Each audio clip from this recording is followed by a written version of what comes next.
بسم الله والحمد لله والصلاة والسلام على رسول الله صلى الله عليه وعلى آله وصحبه وسلم تسليما كثيرا. On vient de lire ce verset de Surat al-Mu'minun.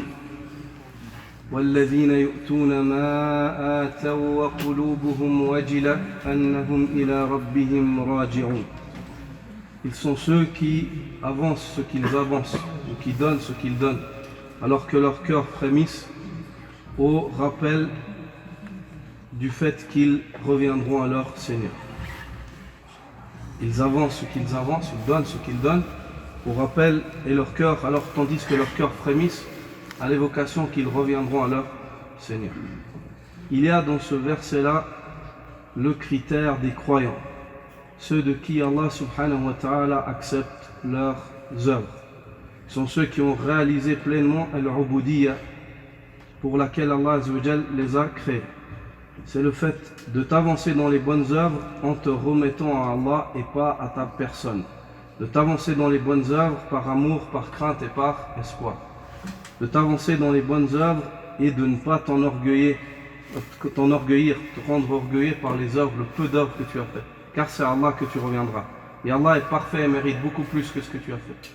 Et le rappel que dans tes bonnes actions, il y a des péchés, tandis que dans tes péchés, il n'y a pas de bonnes actions. Donc ces gens-là craignent Allah subhanahu wa ta'ala. Et par cela, Allah leur préserve leurs œuvres et ils les retrouveront auprès d'Allah. Car l'homme préserve son œuvre en apprenant comment est-ce qu'il la pratique, en patientant pour la mettre en pratique et en patientant pour ne pas la détruire une fois qu'elle est concrétisée. Et par cela, il patiente et ne la détruit pas en craignant Allah et en ne pensant pas qu'il a fait quelque chose de grand. Mais en voyant ses œuvres insignifiantes face à la miséricorde et la majesté d'Allah subhanahu wa ta'ala. Et il y a dans ce verset-là une évocation en liaison avec les sunnahs ou la voie du prophète sallallahu alayhi wa sallam, celle sur laquelle il nous a laissé ce qu'il nous a enseigné dans le culte. On voit que le messager d'Allah sallallahu alayhi wa sallam terminait les adorations par al-istighfar en règle générale. Ne vois-tu pas, après avoir terminé ta salat, tu t'empresses de dire 3 fois astaghfirullah, astaghfirullah, astaghfirullah.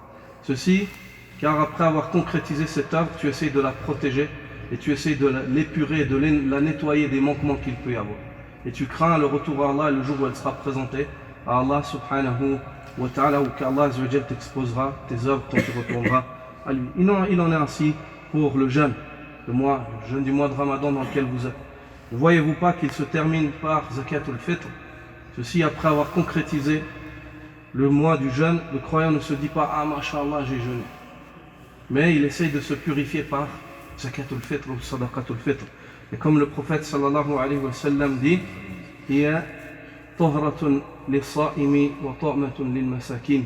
c'est une purification pour le jeûneur et c'est une nourriture pour le pauvre ou le besoin. Donc on voit dans zakatul fitr ce principe qui est dans Surat al-Mu'minun. Il s'agit ici de donner, mais aussi les œuvres que tu avances. Tu fais une œuvre et ton cœur frémit au rappel que tu rencontreras Allah azza wa jal et que dans tes œuvres il y a plein de manquements et qu'Allah subhanahu wa ta'ala nous accorde une bonne fin et nous guide dans sa voie. Subhanakallahumma wa bihamdika ashhadu an la ilaha illa anta astaghfiruka wa atubu ilayk.